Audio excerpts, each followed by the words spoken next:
ఉప ముఖ్యమంత్రి పవన్ కళ్యాణ్ ని గ్రామీణ నీటి సరఫరా విభాగంలో పనిచేస్తున్న internal water quality monitoring laboratory contract employees union ప్రతినిధులు మంగళగిరి కేంద్ర కార్యాలయంలో కలిశారు. రాజకీయ ఒత్తిళ్లతో తమను ఉద్యోగాల నుంచి తొలగిస్తున్నారని, 3 నెలలుగా జీతాలు ఇవ్వలేదని వాపోయారు. తమకు ఉద్యోగ భద్రత కల్పించి తమ కుటుంబాలు రోడ్డున పడకుండా ఆదుకోవాలని విజ్ఞప్తి చేశారు. ఈ సందర్భంగా పవన్ కళ్యాణ్ మాట్లాడుతూ సమస్య పరిష్కరిస్తామని, పెండింగ్ లో జీతాలు క్లియర్ చేసేలా అధికారులకు ఆదేశాలు జారీ చేస్తారని హామీ ఇచ్చారు.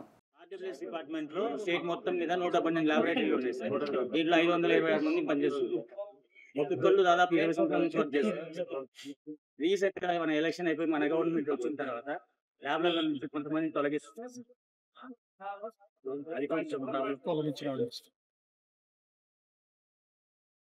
వీళ్ళని తీసేసి వాళ్ళ తరపు మనుషులు పెట్టుకోమని చెప్పి చెప్తున్నారు. యాక్చువల్ గా మనకి గవర్నమెంట్ ఆఫ్ ఇండియా నుంచి లాగిన్స్ ఇచ్చారు సార్. మా పేర్ల మీద ఈఎంఐ జాబ్ కూడా నాకు తీసి ఇబ్బంది పెట్టేసాను. జాబ్ తీసిస్తే ఏ పని చేయలేను. నా ఏజ్ 43 సంవత్సరాలు. ఆయన 9 సంవత్సరాలు సార్. నాన్న చనిపోయి 13 సంవత్సరాలు సార్. ఎవరు లేరు సార్. నేను చేసుకుంటే వినాలా, లేకపోతే లేదు. ఇబ్బంది పెట్టా సార్. మీరు పని చేస్తారు హెల్పర్ గా పనిచేస్తుంది సార్. కమలాపురంలో ఈఎంఐ కూడా తీసేసారు.